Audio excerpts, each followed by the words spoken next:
Yorùbá TV.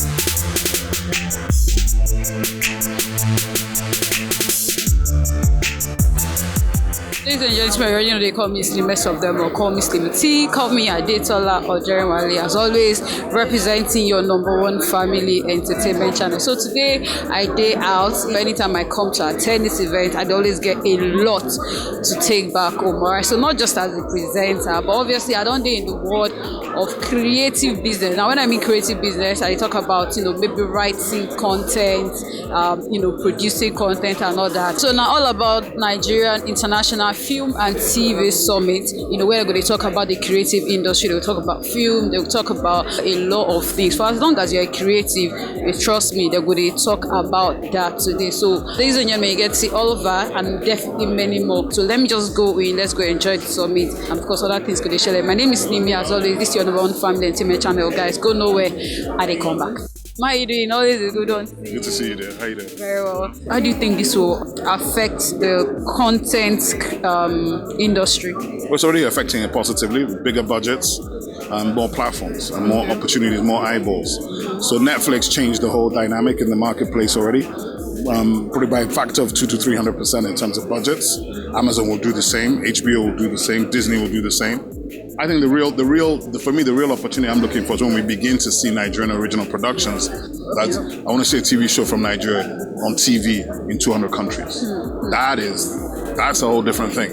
It's not just on Netflix, it's on domestic television, the biggest channels in every country, just like Seinfeld or any of these shows that we've all watched for the last 25 years. Okay, obviously, it doesn't need introduction.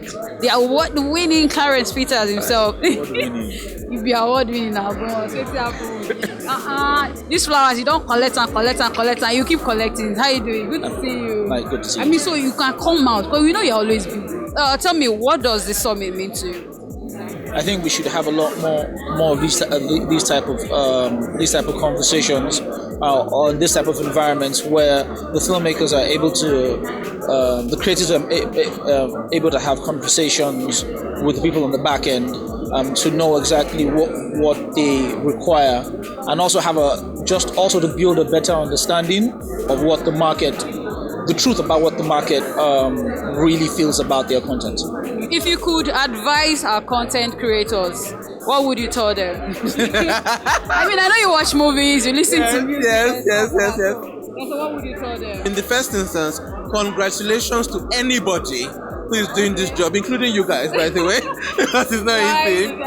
But secondly, I would say that because the world is really evolving and the world is really becoming a global village, I think it is how important, more down than ever, that if you're creating any type of content, be it a film or series or anything online, you have to think from a global perspective. These days, we have so many people wanting to make movies. Everybody wants to be on Netflix and all of that. And then at the end of the day, you get to see some movies in quotes that are obviously not up to standard. So what advice you have for content producers? What advice you have for content creators?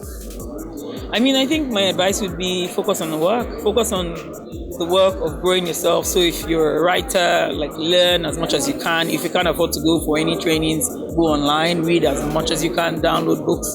A bunch of what I know about films is from watching films and from watching YouTube videos and reading. That's it. Okay, so how do we tackle the challenges? Creating policies that will allow for us to have an influx and an importation of expertise, skill set, equipment, and of course, an opportunity for other countries to come and make films with us or here. Summits like this would encourage for training, for workshops, or master classes, and you can do so much, but you can do some more theory, but you also need practical, because you can read medicine, but you need to practice the medicine. So that's it. Digital disruptions, the changing world of media and content consumption. It's about innovation and the systemic effects of innovation, particularly in media and of course communication industry. So it's been a very interesting topic for practitioners. Before the pandemic, it wasn't very common to see people doing a lot of things online. A lot of things were thrown open, and so many things that were unthinkable before became possible. And that's why I said that innovation, which were there before, triggered systemic effects, systemic changes.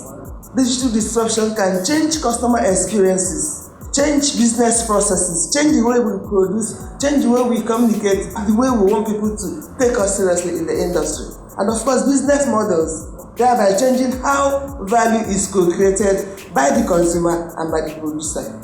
Gone are the days when we take the consumer for granted. If you don't produce what is relevant to them, forget it, because many other people will do that. And these are key issues we need to take into consideration in order to navigate the often invasive and malicious media environment in Nigeria today. Thank you. What do you think about the Nigerian Film International? The kind of expositions that have been given out here is awesome.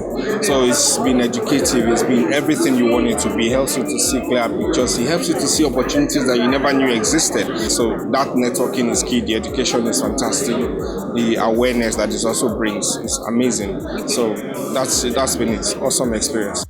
How prepared are you for the full digital migration that's going to happen? There are multiple income streams in this convergence. Take, for example, what we have started doing and which we're trying to expand, which is the business of podcasting. Now, a lot of people want to see things. There are others who will be satisfied with just hearing. Even with all the convergence that has occurred, if you look at our own environment here, radio is still the most popular medium of communication if you go right across the country. There are some places where if they haven't listened to particular stations, then they haven't gotten the news. So the challenge here is, how do you attract that kind of audience to this platform? And what we try to do is, it's still a work in progress, and we're looking at it more consciously because it also involves significant investment, is to create podcasts in indigenous languages. Again, if you're in that business, you still have to do the convergence as well, because many people have left the traditional means of accessing such and have moved online, which is why you can see 13, 12-year-olds hiding away in their room with their phones, and you don't know what exactly they're really doing on it, which is where the issue of regulation, how you control access and so on. So I think that you either get on the train or you get run over by it. So you can choose which one you want. What are the things that needs to be done to make sure that from a traditional media perspective, this information is being managed?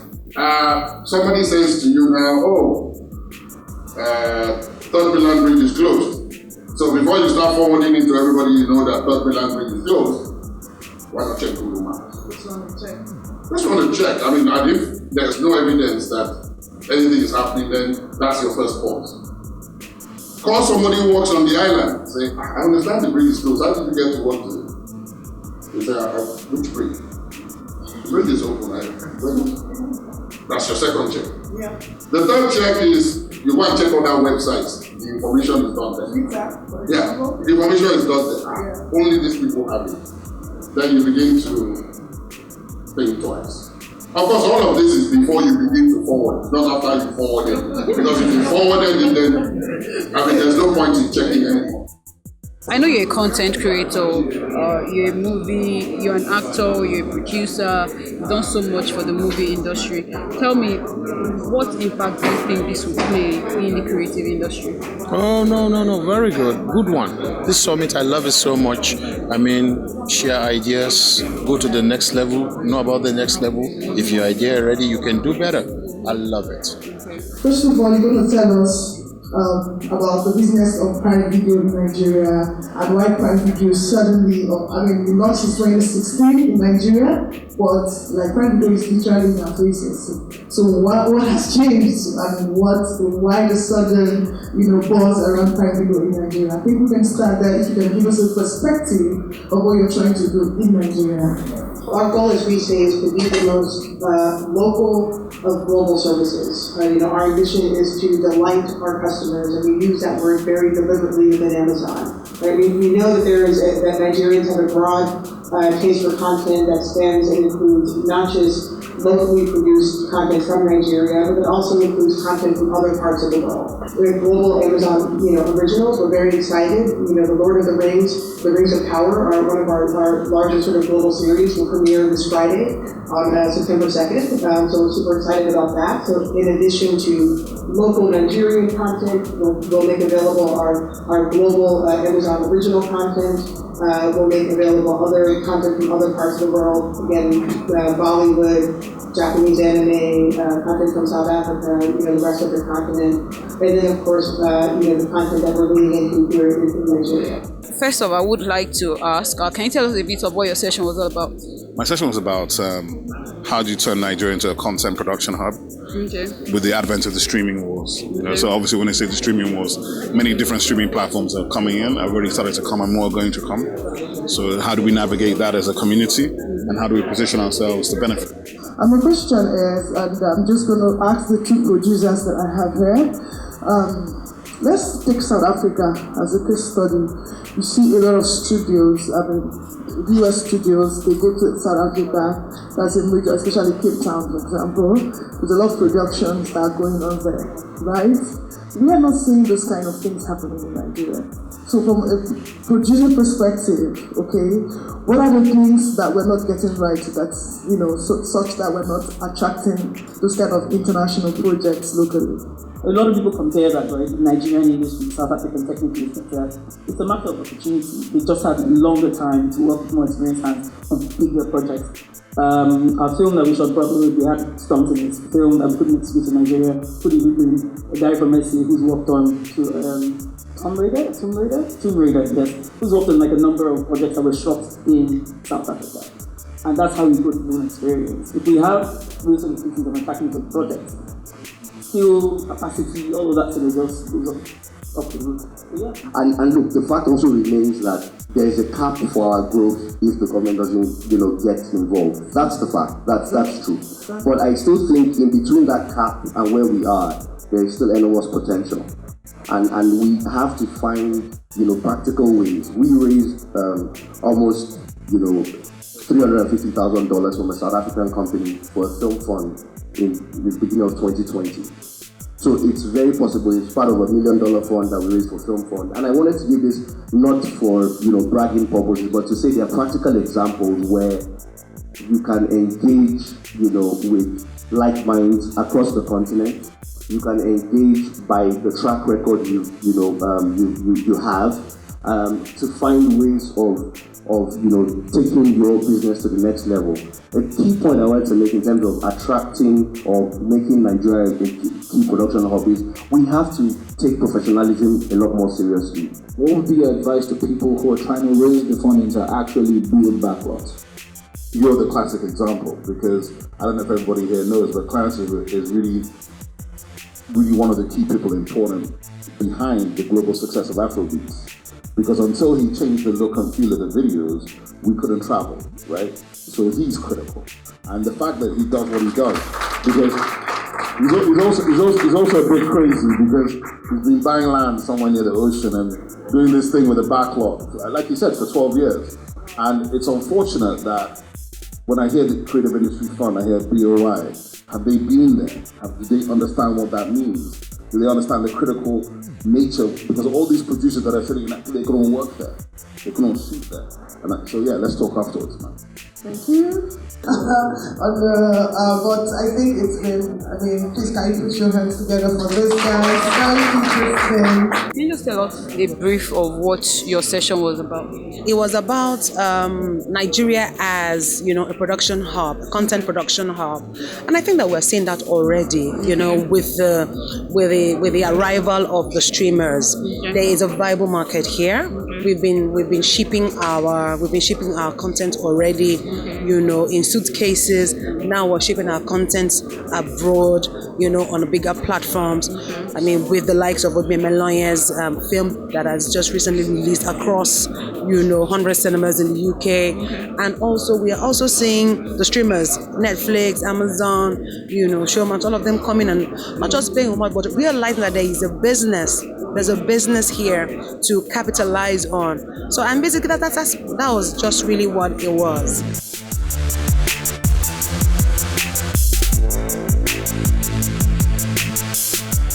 I know I've been promising and I'll get to see a lot, and trust me, a lot of good things now I've been seeing. Alright, as always, I always give credit to those persons that will make this opportunity available. Because it been bridge the gap where they between content producers and their consumers. Of course, a lot of questions, 9 people been get to ask. So, ladies and gentlemen, I guys go. Thank you guys for always staying tuned to watching WAP TV. We love you guys so much. We did the creative business now, and we know they disappoint. Do you understand? So we'll keep striving to be better.